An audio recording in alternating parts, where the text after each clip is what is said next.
Hi everyone, and you're so much welcome to today's tutorial, and I still remain your shoemaking made easy tutor Odurole Mojibola. Today we are going to be teaching ourselves and talking about toe pulls and heel counter. I'm sure you might have had that before, or probably you haven't had that before. I'm going to be explaining different types of materials you can use as your toe pulls and your heel counter. If you're watching my channel for the first time, ensure you press the subscribe button and then the notification bell so that each time I upload a video you will be notified. Sit back and I am gonna be right back.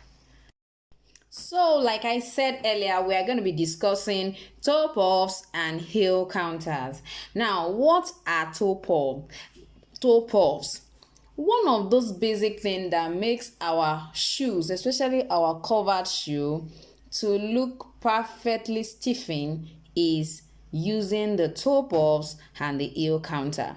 Now, the toe puff is what we use for the toe part just to give it a perfect shape and also to support the feet. That's majorly what it does. It retains the shape of the toe and it also protects the foot.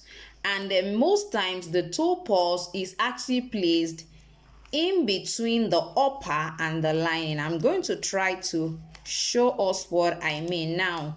So it means that at your point of lacing, you are going to be lacing your lining first.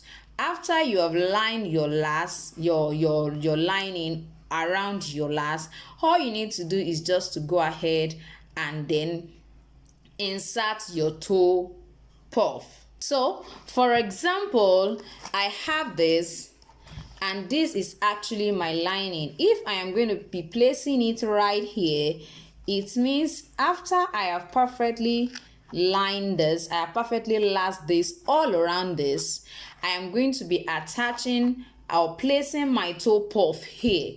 So like I said earlier, what it does, it retains the toe shape and it also protects the foot. Now I need you to understand that there are so many kind of materials that we actually use for this particular toe puffs, and in short, I would say there are so many kind of material, but one of the most common one, or one of the most popular one, is the thermoplastic. And what happened is that when you talk about thermoplastic toe puffs, you are basically talking about materials that all they do is they help you to stiffen this particular part, but they are activated with heat. Like you can hear the name thermo and plastic. So what you do is, I'm going to be showing, let me show us an example of a thermoplastic toe puff. So what I'm referring to as a thermoplastic toe puff is this. You can see it as like something like it looks like a woven part, so to say, or you can see the way this side look like, and this side looks more like a plastic. You can see how flexible it is. Now if you get to buy this in the market, it will be as useless as it is now until you activate it with heat. Now this side is actually heated. Now sometimes it depends, of course they have so many different kind of thickness, so to say, they have different thickness. So all you need to do is to heat it up, and at a particular point in time you find out that it's quite very flexible and you can easily place it on this. Now one thing I need you to know is that you won't be applying any gum. Immediately you heat up this place, it activates it and makes it easily stay on this particular toe part of your shoe. So the same way you can use this as a toe puff is the same way you can use it as the heel counter. Now heel counter, some of of course you know our shoes has a covered back. Probably you want to make a kind of an official wear and you want it to have a covered back, whether for male or for female, or you want a fully covered shoe. As soon as you are through with lacing your lining, what you do next is you insert it at the back here. Now what it does too is it also at least make that part stand firmly, and it gives your full shoe a perfect shape. So for the ones we use for the toe part is what we call the toe puffs, while the one you use at the heel part is what we call heel counter, and all of them serve as a stiffener. So sometimes you may be hearing toe puff stiffener, you may be hearing counter stiffener. So when you hear counter stiffener, they are referring to the one that is here. Now you can actually use this for this side as well as for this side. Yes, all you need to do is to create your shape out and then use it. Like I said, this is activated with it. Now I need you to understand that there is another one that is actually like it's a chemical sheet. We call it a chemical sheet. Let me quickly show us what it looks like. Now it's actually a chemical sheet. Now this also you will have to struggle and struggle as long as you don't know how to go about it. Now the reason why this is a chemical sheet is just because it can only be activated using some chemical. You have to immerse, there's going to be a kind of immersion into a solvent, which will make it, activate. It will make it activated so that you can actually flexibly fix it wherever you want to fix it, either as a toe puff or as a heel counter. So an example of solvent that this can be immersed into is acetone. You can actually use acetone. All you need to do is definitely just ask those who are into selling chemicals.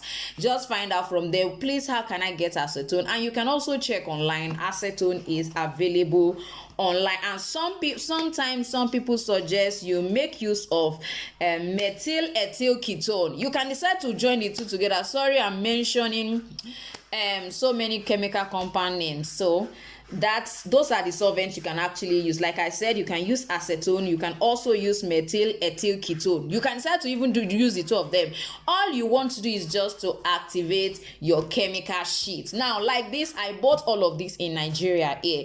I bought the chemical sheet in Nigeria. I also bought my thermoplastic stiffener also here in Nigeria. So you can ask from any of your stores, probably is available. And I have found out that sometimes some of these our insole cardboard, you find it in the market, it has been preformed as a heel counter.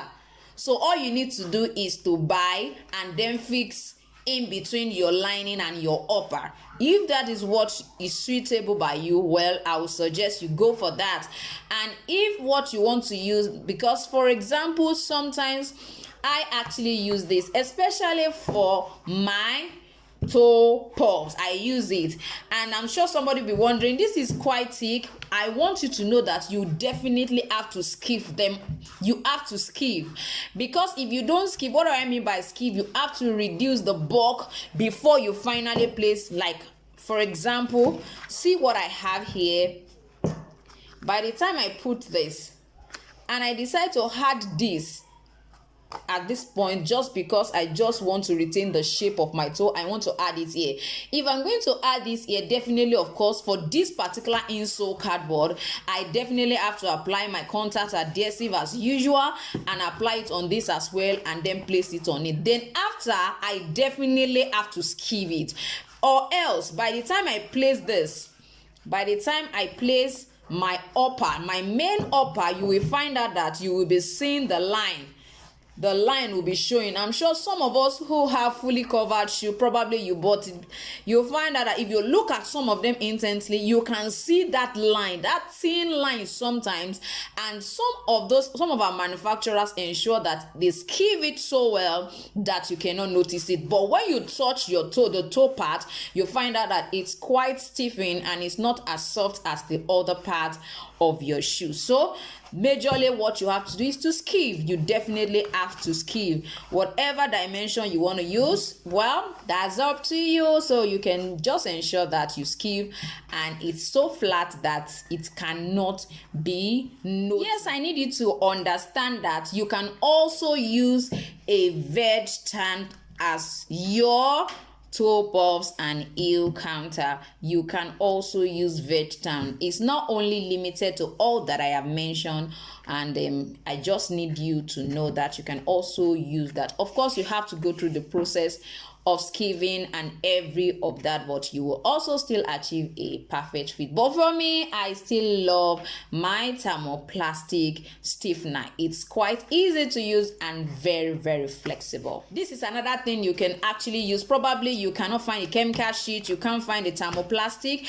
but you can order all of this online. I think one of the easiest one to work with is this thermoplastic, because for me, all you need to do is to cut out the shape that you need, and then you just go ahead, heat it up to about 150 degrees Celsius or so, and some suggest that 80, but it depends on the kind of thickness and the material you bought actually. So as long as it's, you can see the way it is, like by the time I heat it up, it will be so flexible and rubber like that you can easily pull over in between your lining and your upper, and it will exactly form that beautiful shape that you want for your toe part as well as the heel part. So I think if you cannot lay your hands on this, you can decide to use this particular insole cardboard. Now sometimes I want you to know that when I don't have all of these, I also use my ever foam. Yeah, and the only thing is that ever foam can be easily deformed, because it's something that is very flexible. But then if all you need is just to maintain that stability here, just that stability here, you can decide to actually use this. Probably you want to do a trial, you can actually use this. You can actually use it here as well. So ensure that you make use of what is available around you, because all I want to do always is to make shoemaking simple for us. Now, like I always say, I have my subscription class. I'm going to be suggesting that please maximize it. So many people come to my inbox and ask me a lot of questions. Please, I'm telling you that I have consultation sections. Please book for a consultation section and I will attend to you with all my heart. I want you to know I have a lot of questions I attend to part-time. So please, I need you to help me to be able to manage my time effectively, so that it will not sound like, oh, she's also overlooking our questions and things like that. So keep asking your question, please, under the video as much as possible. And if you are coming to my DM, please be ready to book a consultation section, and I really appreciate that, just to give you value as well. So thank you so much for watching today's tutorial, and don't forget, we have just discussed about toe puffs and heel counters, and majorly what they do is they stiffen the toe part, retain the shape, and support the foot as well. If you're just watching my channel for the first time, or probably you stumble on this channel, I am so excited to have you. Don't forget to click the subscribe button and then the notification bell. It helps you to know each time I upload a video. Thank you so much for watching, and I am going to see you next time. Bye.